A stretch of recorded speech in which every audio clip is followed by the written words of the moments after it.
Boxing is perhaps the world's oldest martial art. Reason dictates that empty-handed combat is as old as human conflict. Before the advent of weaponry, some incarnation of punching and wrestling, and perhaps kicking, would have been the first martial art. Indeed, boxing has been around since the dawn of man and has the richest history of all combat sports. So let's take a look at the roots and branches of the ancient history of boxing.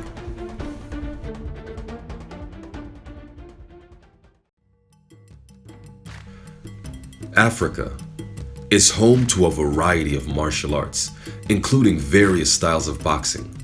We may not know all of them, but what we do know is that each tribe had their own signature style, and martial arts style was a way of identifying what tribe you came from.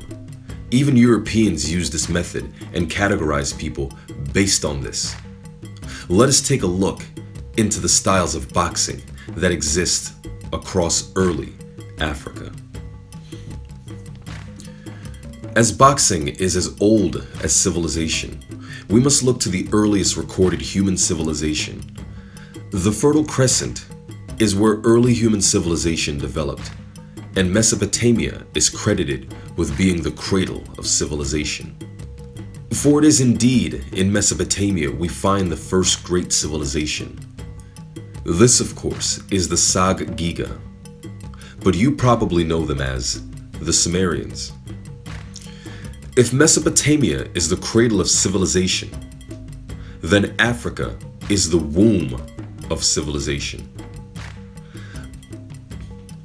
The Sag Giga or Sumerians are actually descendants of Ethiopians who migrated to Asia Minor. This is evident from the definition of both Sag Giga and Ethiopia, which means black-headed people.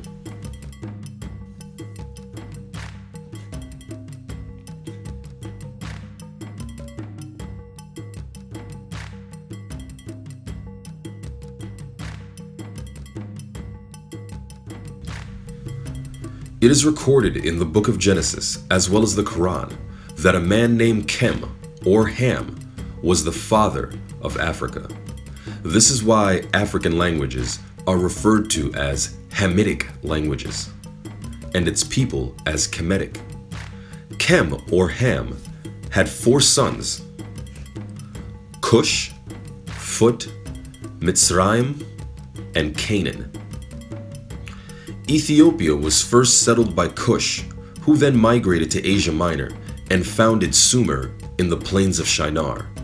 This is of course ancient Cush, not to be confused with another Cushitic civilization who did start an empire and called it Cush in around 100 AD or so.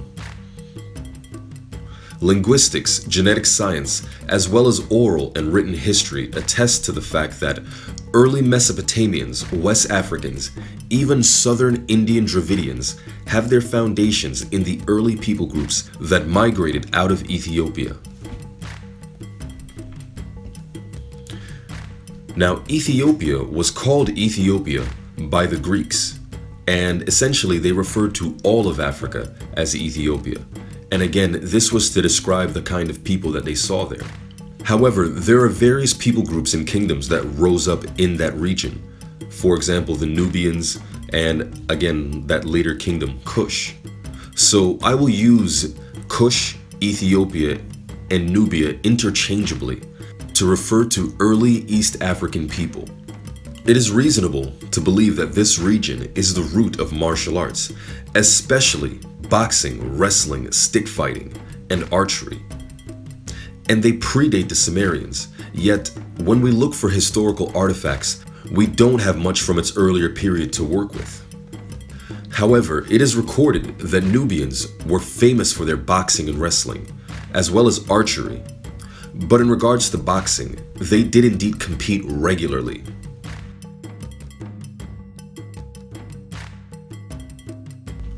Combat sports in ancient Africa, even until now, have always been spiritual and festive in nature, often involving whole communities to come out and compete or watch. Typically, it was related to some kind of worship, be it their god or their ancestors. As such, it was done seasonally to coincide with astrological alignments, as holidays and festivals do. It was accompanied by music and ritual dancing to set the tone. These traditions still exist throughout all parts of African martial arts today, and African people are distinguished by the music and martial arts traditions they practice. We don't have much in terms of ancient artifacts to draw from, and most depictions that show the Nubians or Ethiopians boxing come from Egyptians who would face off with them in local competition. This is how we know that boxing was an organized spectator sport. This tradition is carried on in West Africa in that they seasonally meet up with other African tribes to engage in combat sports. In African combat sporting tradition, not just boxing, before a fight, they often use charms, amulets, and rituals to ensure a victory. They, also like myself and Mike Tyson and the Diaz brothers, get blazed before a fight. So the earliest recordings of someone using marijuana before a fight extends all the way back to this region.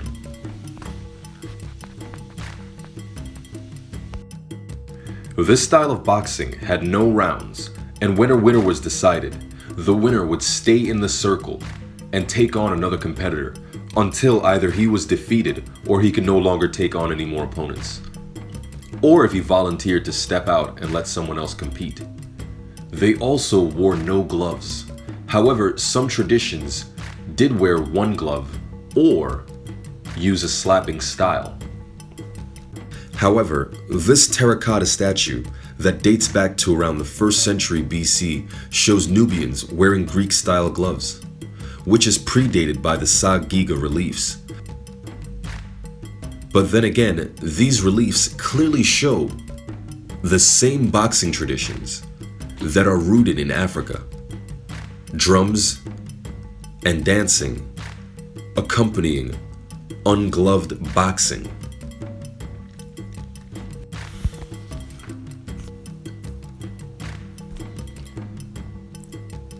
Unlike a feudal system or a caste system of India, in Africa, one could climb up the social ladder through their prestige as a fighter.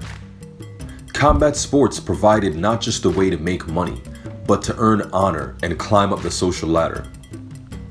Fighters would often fight for kings and royalty. It has also been recorded that oftentimes they would fight for women. In this same area onto Egypt, when a winner was decided between two combatants, a woman would walk up to him and put her legs around his face and pull his face into her vagina, saying, "I choose you, the winner." But then again, these are things that prize fighters fight for in the modern day. Of course our ancestors fought for the exact same thing: women, money, and status.